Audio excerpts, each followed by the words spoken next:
এই দিনটি পরে না, কিন্তু আশ্চর্য, খুব আনন্দের। শিবরাত্রি এটা পবিত্র দিন, এটাকে বাচ্চাকে বাবু এর সরাতে হবে না।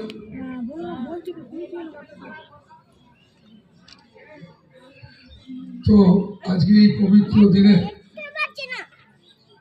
এই আশ্রমের বাৎসরিক উৎসব, এটা সত্যি আনন্দ। আর তোমরা প্রতি বছর আসো, তোমাদের সঙ্গে দেখা হয়, তোমরা সবাই এসেছো, আরো অনেক বাবা মায়েরা বিভিন্ন জায়গা থেকে এসেছে। সবাইকে আমার ভালোবাসা জানাচ্ছি। এই গ্রামের মানুষ, এই অঞ্চলের মানুষ, সবাইকে আমার ভালোবাসা। সবাই সুস্থ থাকুক, শারীরিক এবং মানসিক। পরমাত্মার ইচ্ছায় সবাই ভালো থাকে। আর আজকে আমি এরকম একটা পবিত্র দিনে, শিব মানেই সুন্দর, আর শিবই তো গুরু, শিবই হচ্ছেন গুরু। আর তিনি কি না সুন্দর, সত্যম শিবম এবং সুন্দরম। তিনি সত্য স্বরূপ, সুন্দর স্বরূপ, আনন্দ স্বরূপ। এই সত্য এবং সুন্দর, তো সেই সুন্দরটা যেটা সত্য, সেটা ভারী সুন্দর। সেই সত্য এবং শিব এবং সুন্দর, আর সেটাই তো গুরু। যেটা সুন্দর, যেটা সত্য, যেটা জ্ঞান, যেটাকে ব্রহ্ম বলি আমরা। ব্রহ্ম মানে যা মুখে বলা যায়, যা কানে শোনা যায়, যা চোখ দিয়ে দেখা যায়, জাগতিক কোনো কিচ্ছু দিয়ে, বুদ্ধির কিচ্ছু দিয়ে তাকে পাওয়া যায়। তিনি ছিলেন, আছেন এবং থাকবেন। তিনি অজর অমর অক্ষয়, যার কোনো, যিনি আকারও নন, যিনি নিরাকারও নন, যিনি সগুণও নন, যিনি নির্গুণ নন। তিনি ভাবনার অতীত, কিন্তু তাকে সবাই ভাবি, আমরা ভাববার চেষ্টা করি। আর সঠিক ভাবনা ভাবাতে পারে কে জানো? যিনি আসলটি জেনেছে। আর যে জানতে পেরে যায়, সে সাক্ষাৎ শিব হয়ে যায়। কেন শিব হয়ে যায়? না, যাকে জানলে সবটা জানা হয়। আর শিব মানে সব, সব মানে, সব মানে কি? সব মানে সেটাই আছে, আর কিছু না, সেটাই সব কিছু। যা দেখতে পাচ্ছি, যা বুঝছি, সবটাই শিব।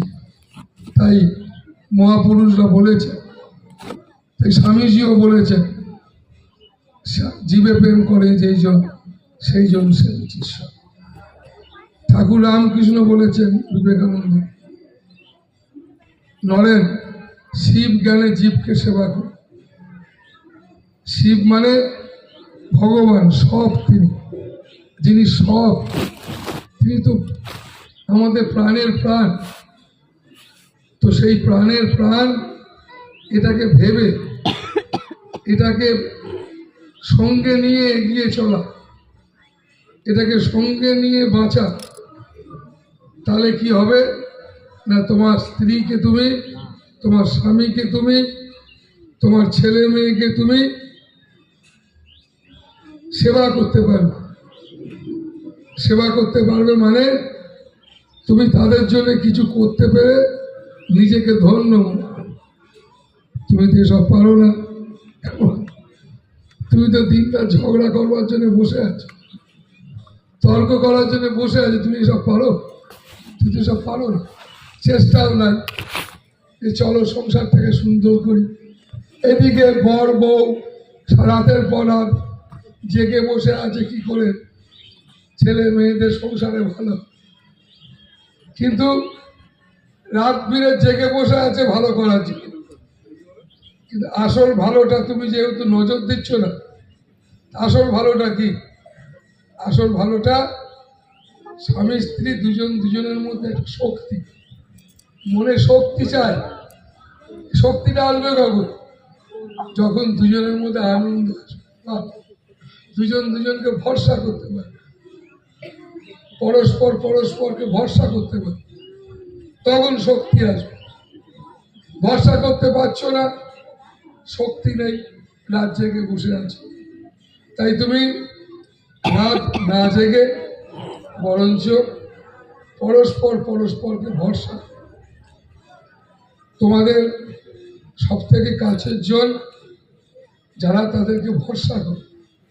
কিন্তু ভরসা তো এমনি হতে হয় না। তুমি পারছো না কেন?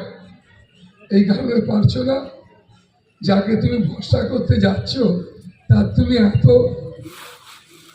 এত অনেক বাজে বাজে গুণ দেখতে পেয়ে যাচ্ছ যে একে কি ভরসা করবে, আমায় ডুবিয়ে দেবে। এই তুমি ভেবে আর ভরসা করতে পারছো, বুঝলে?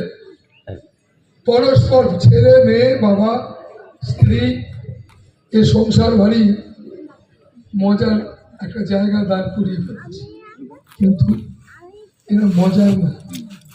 আর সত্যি যদি মজার হয়, সে মজারটা সত্যি পবিত্র, কিন্তু এ মজারটা যেন মজা না, এবার যেন জ্বালা দেয়, যন্ত্রণা দেয়। কেন? অন্তর নেই, কিন্তু ভালোবাসা আছে। অন্তর ছাড়া কোনোদিন ভালোবাসা হয়? ভালোবাসাই তো ঈশ্বর। তাই তোমাদের আজকে এত যন্ত্রণা। তাই মাথায় রাখবে, আজ এরকম পবিত্র দিন। শিব মানে সুন্দর, সুন্দর মানে পবিত্রতা, যা তোমার জীবনকে সুন্দর করতে। তাই তোমাদের মাথায় রাখতে হবে যে ভগবান দর্শন করা মানে, যারা ভগবান দর্শন করেছেন তাদেরকে যদি তুমি অনুসরণ করো, দেখবে তাদের হৃদয়টা কত বড় ছিল। যারা ভগবান দর্শন করেছিল তাদের তুমি যদি অনুসন্ধান করো, দেখবে তাদের হৃদয়টা কত বড় ছিল, তারা কত প্রেমিক ছিলেন, তারা কত নিরাসক্ত ছিল। তারা আমাদের মতো আসক্ত নয়, আমরা সবেতে আসক্ত, সমস্ত ব্যাপারে আসক্ত, একটুখানিও ছাড়তে পারি না। তো সেই কারণে বাবা মায়েরা, আর ভালো থাকতে তুমি তখনই পারবে যদি তুমি ভালো কিছুকে হৃদয় থেকে গ্রহণ করো। তুমি যেসব জিনিস গ্রহণ করেছো, তুমি খুঁজে দেখো কোনটা ভালো।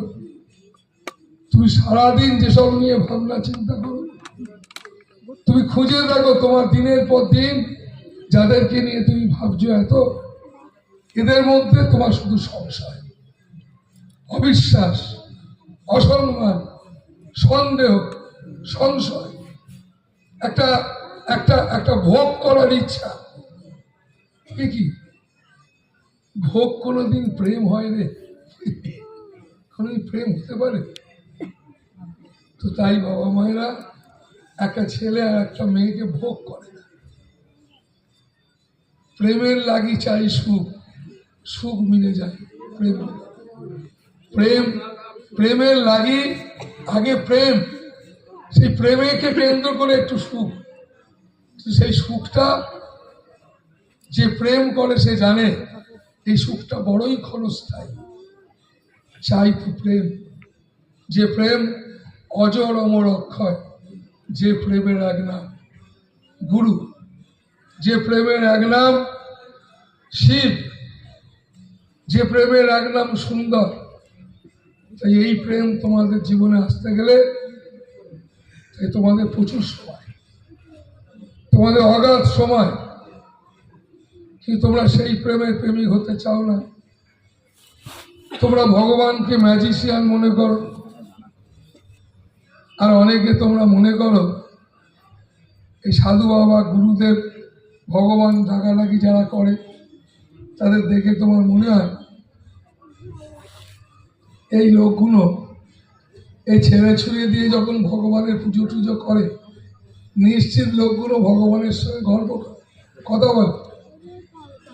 কেউ কেউ বলছে দূর দূর, এরা কেউ বলে না, ওই সাধু বাবা বলে। সবাই তার কাছে ভিড় করলো, কি না এই সাধু বাবা ভগবানের সঙ্গে কথা।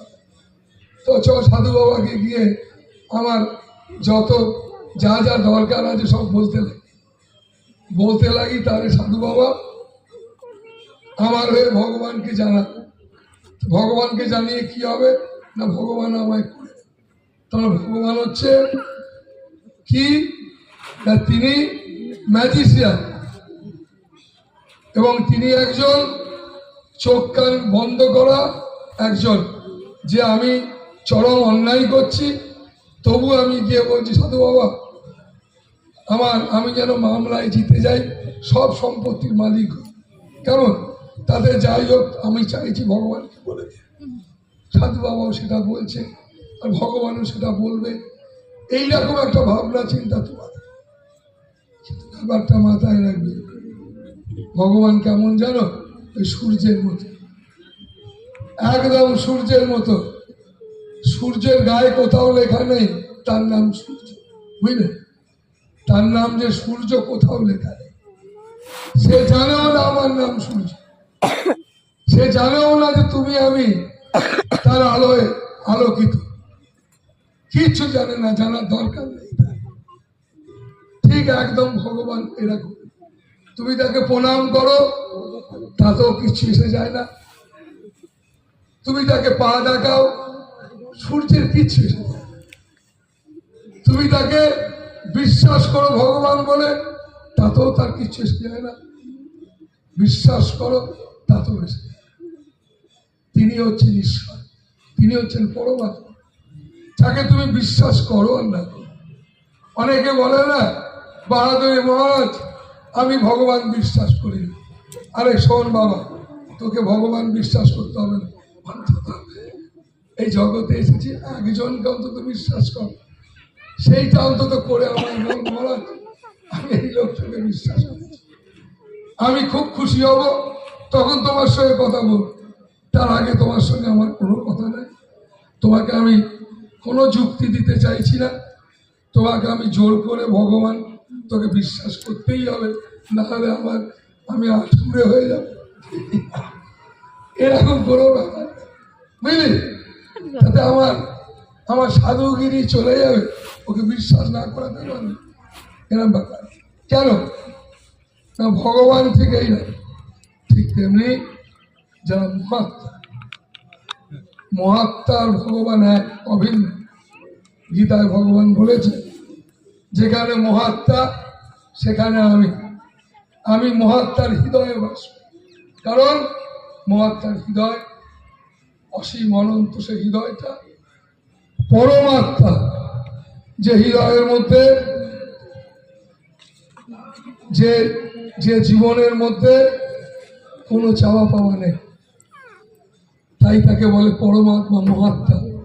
আর তোমাদের মধ্যে অনেক চাওয়া পাওয়া, তাই তুমি জীব আত্মা, তাই তোমার মধ্যে জীব স্বভাব, একে কামড়াবো, ওকে ধরবো, ওকে মারবো, ও কেন বলে আচ্ছা ব্যাপার, ভালো থাক, এ কি বলেছি সে কি বলেছে, টাইম নষ্ট করছিস, ফালতু টাইম নষ্ট হয়ে যাচ্ছে, সব ছাড়।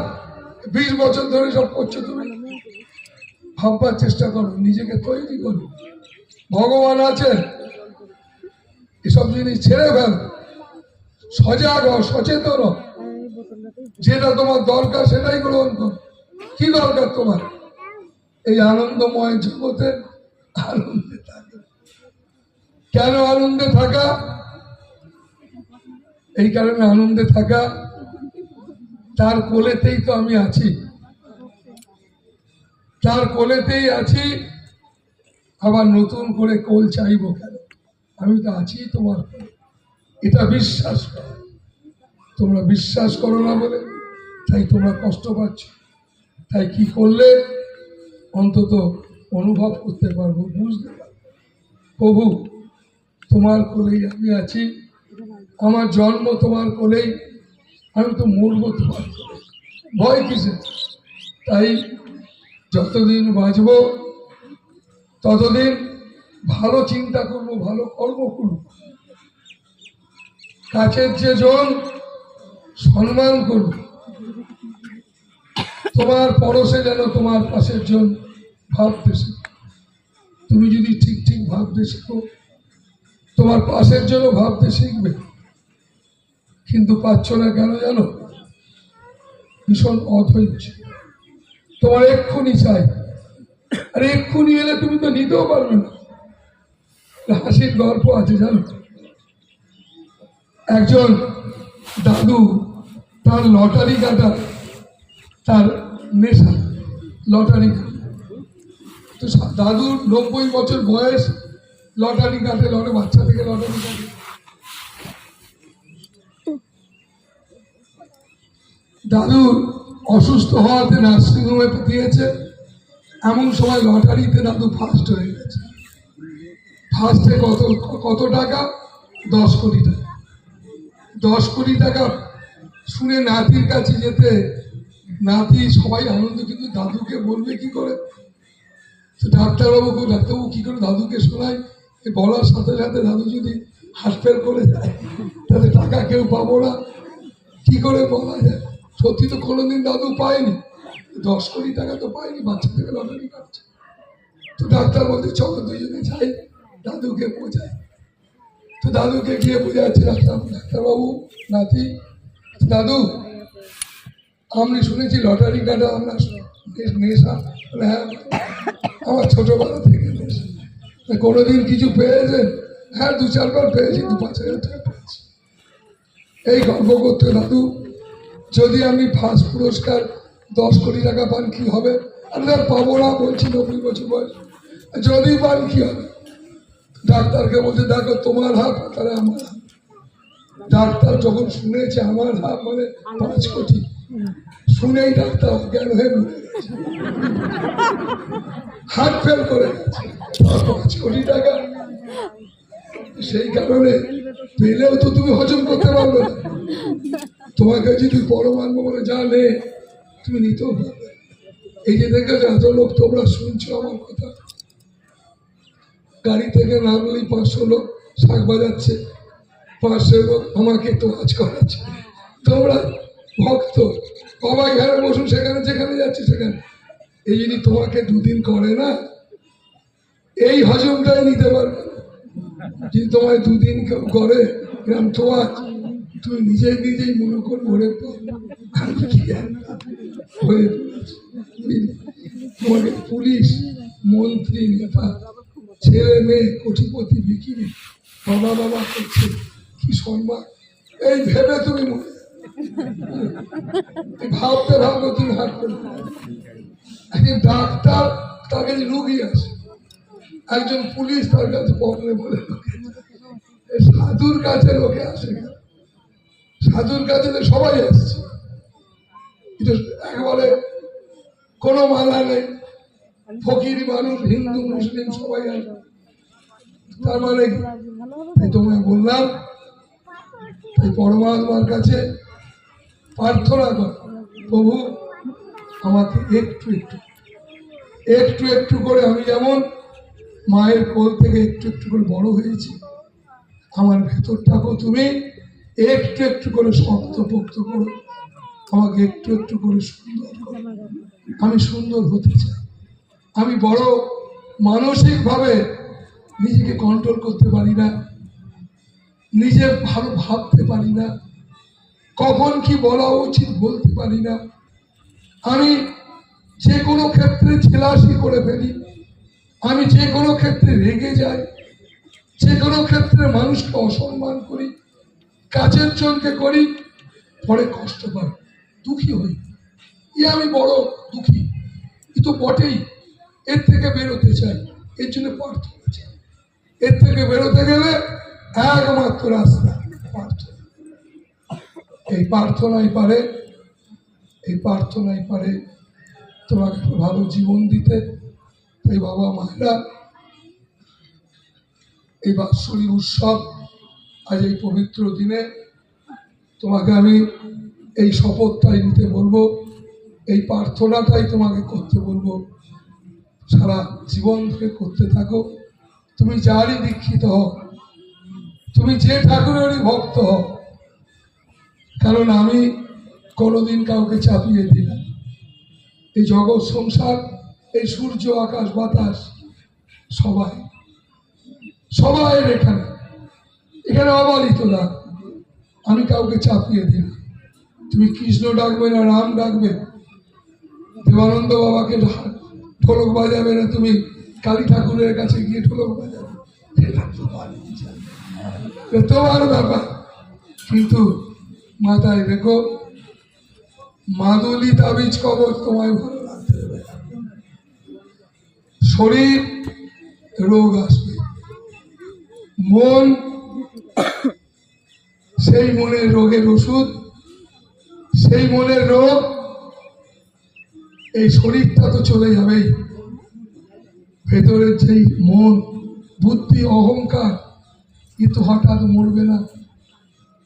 এটা তুমি কত যন্ত্রণা, কত কষ্ট, কত আশা এই নিয়ে তুমি ঘুরে বেড়াবে, এটাকে ভালো করে বোঝাও। তাই সব থেকে সহজ রাস্তা, অনেক পড়াশোনা করো জানার জন্য, কিন্তু জানবে একের মধ্যে সবকিছু, আর সবকিছুর মধ্যে সেই এক।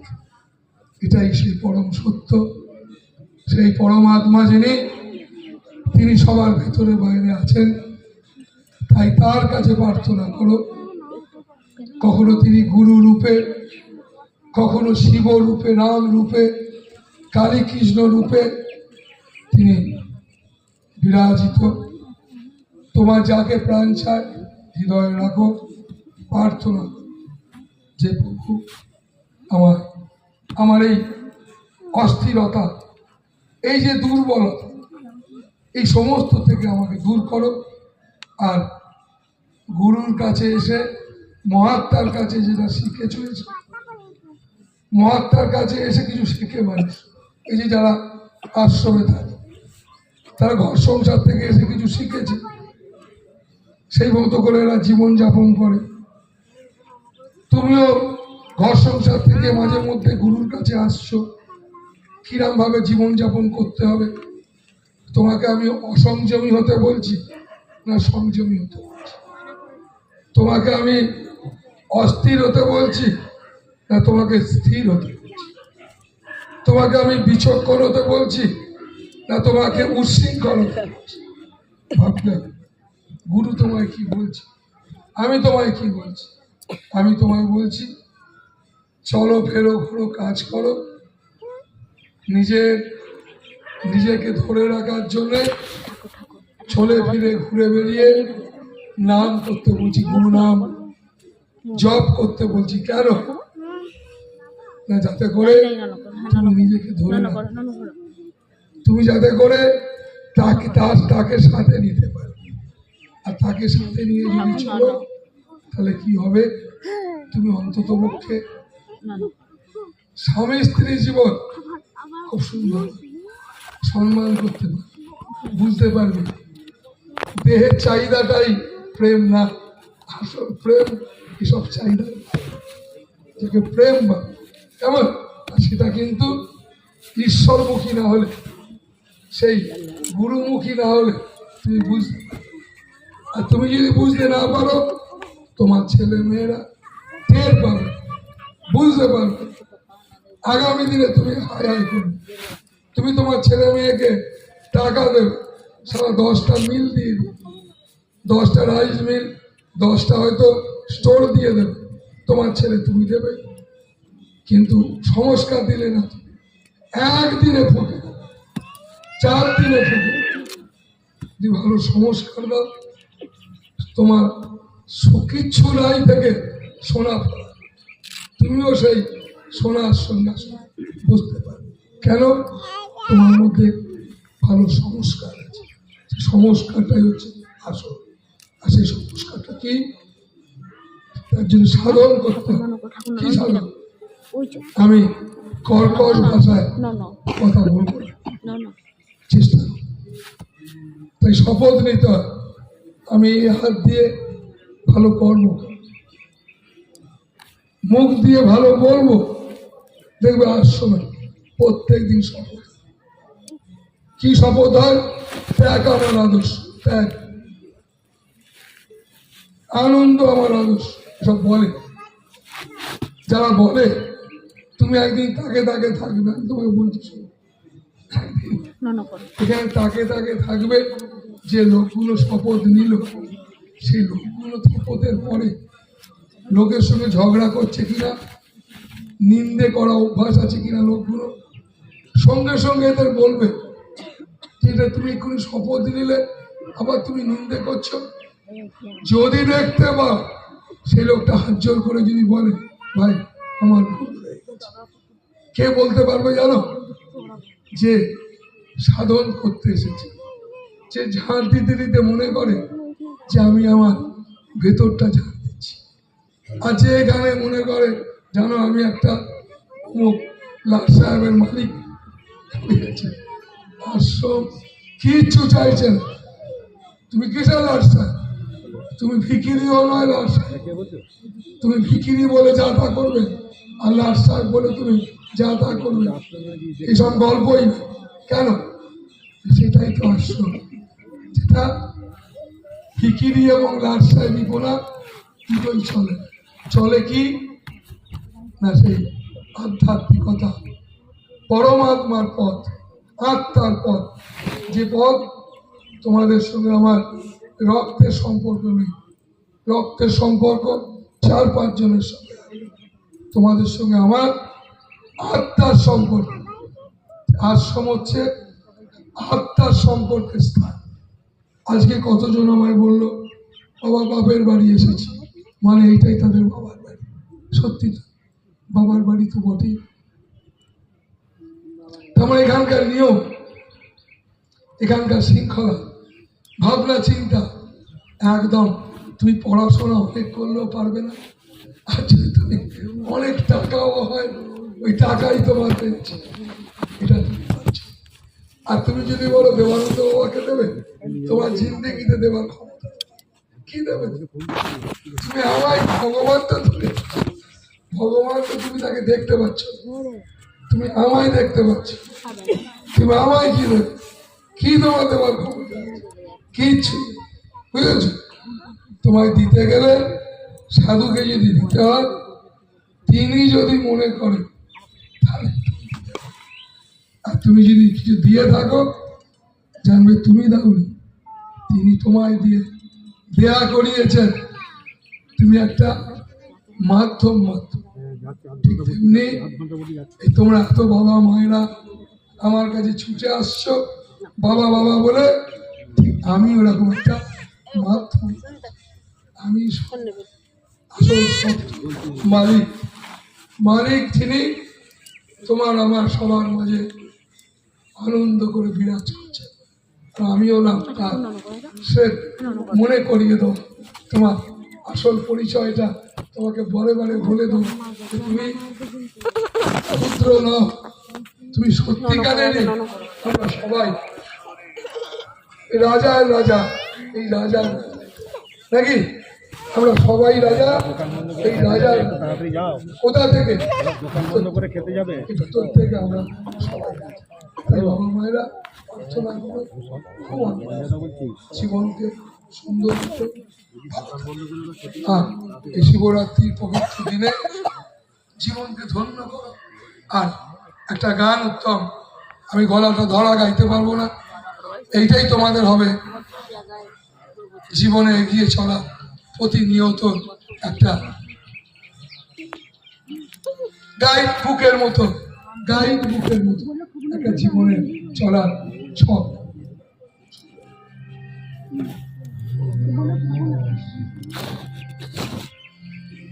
আজকে এখন আমরা মিলে সবাই সবাই সবাই মিলে ঠিক 2 মিনিট আর যেহেতু শিবের পবিত্র দিন, সবাই মিলে 2 মিনিট আর সবসময় জানবে শব্দ তরঙ্গ, শব্দ মানুষকে শরীরের মন শরীর ভালো করে দেয়। তাই আজকে সবাই মিলে শিবের নাম গান গাইব, শিবের জপ করবো সবাই। তো তাই উত্তম শুরু করছে, আমিও সবাই চলো।